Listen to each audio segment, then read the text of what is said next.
En el Evangelio de San Lucas, en aquel tiempo Jesús se hizo acompañar de Pedro, Santiago y Juan y subió un monte para hacer oración. Mientras oraba, su rostro cambió de aspecto y sus vestiduras se hicieron blancos y relampagueantes. De pronto aparecieron conversando con él dos personajes rodeados de esplendor. Eran Moisés y Elías, y hablaron del éxodo que Jesús había de realizar en Jerusalén. Pedro y sus compañeros estaban rendidos de sueño, pero despertándose vieron la gloria de Jesús y a los que estaban con él. Cuando ellos se retiraban, Pedro le dijo a Jesús: Maestro, sería bueno que nos quedáramos aquí y quisiéramos tres tiendas, una para ti, una para Moisés y otra para Elías, sin saber lo que decía.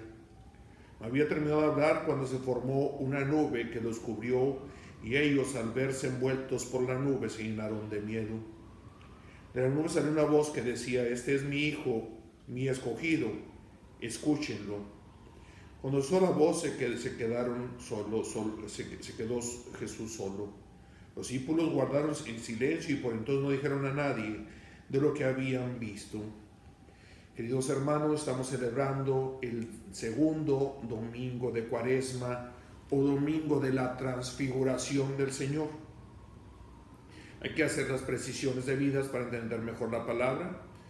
Siempre en la Biblia, cuando se trata de subir a un monte, es manifestación de Dios. Aquí Jesús invita a Pedro, Santiago y Juan, subió un monte para hacer oración. O sea, ahí va a haber una manifestación de Dios. También está presente la nube. La nube también es un signo de la presencia y protección de Dios. Y es un pasaje de teofanía, o sea, de manifestación de Dios. Hay que hacer estas aclaraciones para mejor entender este pasaje de la transfiguración del Señor. Bueno, Jesús elige a tres discípulos, a Pedro, a Santiago y a Juan, va a orar a un monte y ahí se transfigura. ¿Qué significa eso? Que su aspecto cambió totalmente. Su cara cambió de aspecto, sus vestiduras eran blancas, relampagueantes, de San Lucas. O sea, algo extraordinario estaba sucediendo ahí. Y ahí, en ese ambiente de manifestación de Dios, están dos personajes, Moisés y Elías. Esto significa que estaban presentes los patriarcas y los profetas junto con Jesús. Fíjense, patriarcas, profetas, Jesús. Es una evolución que nos va manifestando el Evangelio en torno a la revelación de Dios. Y ahí, dice, los discípulos vieron la gloria de Jesús y de los que estaban con él. O sea, es una manifestación de la divinidad de nuestro Señor Jesucristo.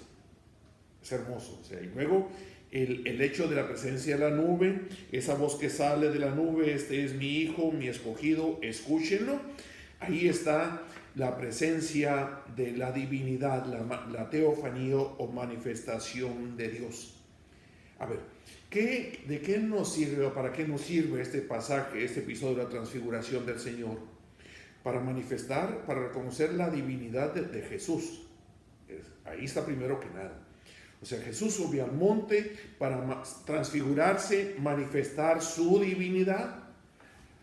Después Jesús subirá a otro monte, a Jerusalén, donde va a ser totalmente diferente la situación, donde va a ser perseguido, lo van a azotar, lo van a crucificar, va a morir, pero ya manifestó que era el verdadero Dios, mis hermanos. Hay que tener en cuenta esto.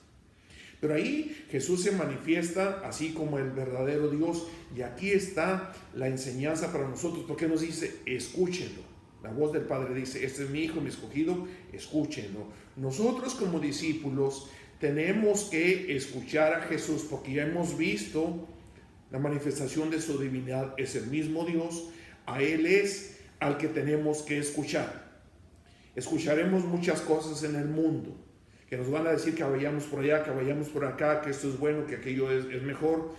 Pero nosotros como discípulos estamos llamados a escuchar a Jesús. Y entonces debemos de aceptar a Jesús con sus enseñanzas, sus acciones, las manifestaciones que nos va dando durante su vida, para ser verdaderos discípulos y misioneros de Él. Porque cuando el discípulo no acepta a un Jesús que se transfigura, hace sus propias desfiguraciones. O sea, cuando no reconocemos a Jesús como el verdadero Dios transfigurado que se nos manifiesta como Dios, nos armamos caricaturas de Jesús, caricaturas de Dios. Y nada, mis hermanos, esto no debe de ser.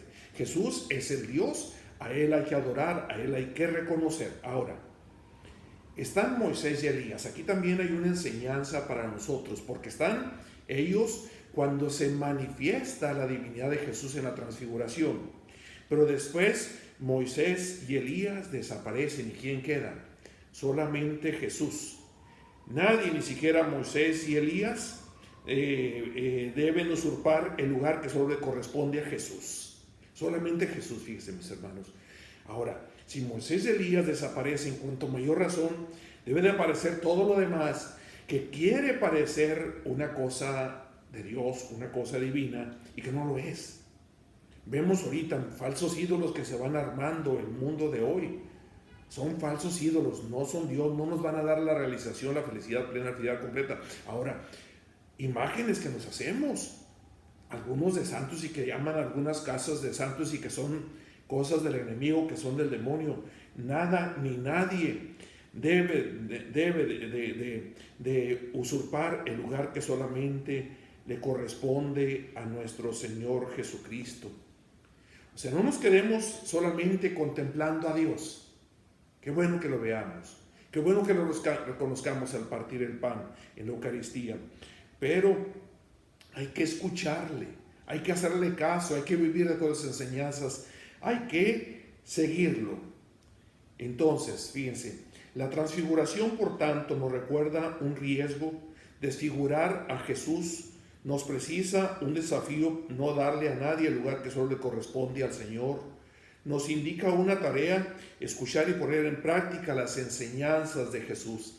Nada ni nadie debe de ocupar el lugar que solamente le corresponde a Jesús, mis hermanos. Entonces, en este pasaje de la transfiguración de Jesús, nos lleva a nosotros a reconocer al verdadero Dios, escucharlo, enamorarnos de Él, seguirlo en todas las situaciones de vida. Ahorita transfigurado, manifestando su divinidad, al rato en Jerusalén, crucificado, y es el mismo Dios. Vamos caminando con Él, mis hermanos, en este tiempo de la Cuaresma, camino hacia la Pascua, para vivir con mucha intensidad nuestra vida. Vamos, las obras de misericordia, la lectura de la palabra de Dios, la escucha de la palabra de Dios, la reconciliación con los hermanos, la reconciliación con Dios por medio de la confesión, son prácticas que la Iglesia nos sugiere. Hagámoslo de todo corazón para irnos configurando con Cristo. Hay que poner ganas. Te doy la bendición. En nombre del Padre, el Hijo y el Espíritu Santo. Amén.